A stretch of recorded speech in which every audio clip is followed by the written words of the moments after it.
dengan tajuknya Adab dan Nilai Pemangkin Generasi Madani untuk tampil ke pentas. Dengan segala hormatnya dipersilakan.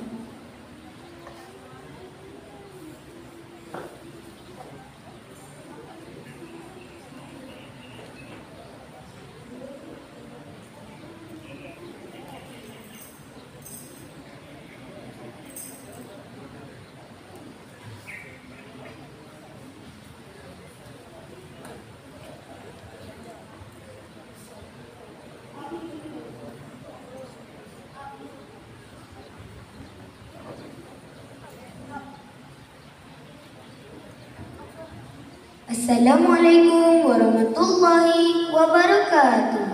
Terimalah. Ya Allah, Allah, Allah, Allah, Allah, Allah, Allah,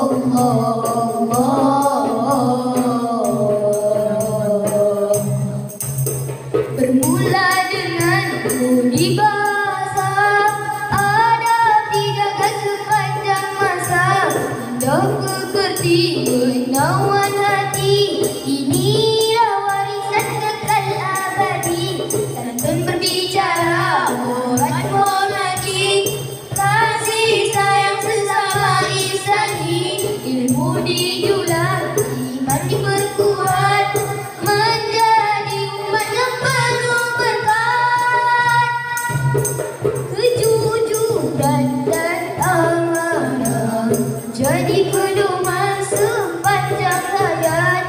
Bersama kita suburkan Madani Mekar berdaulat,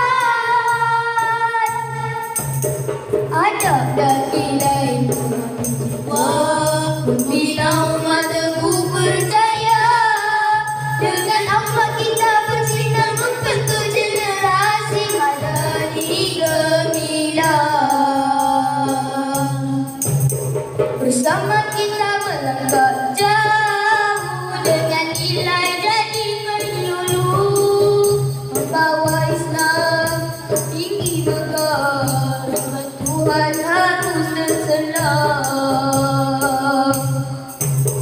Kejujuran dan amanah jadi pedoman sepanjang hayat. Bersama kita suburkan Madani Mekar berdaulat, adab dan nilai pemangkin jiwa, membina umat teguh percaya. Dengan akhlak kita bersinar membentuk generasi madani gemilang. Adab dan nilai pemangkin jiwa, membina umat teguh percaya. Dengan akhlak kita bersinar membentuk generasi madani gemilang. Dengan akhlak kita bersinar membentuk generasi madani gemilang. Madani gemilang, madani gemilang.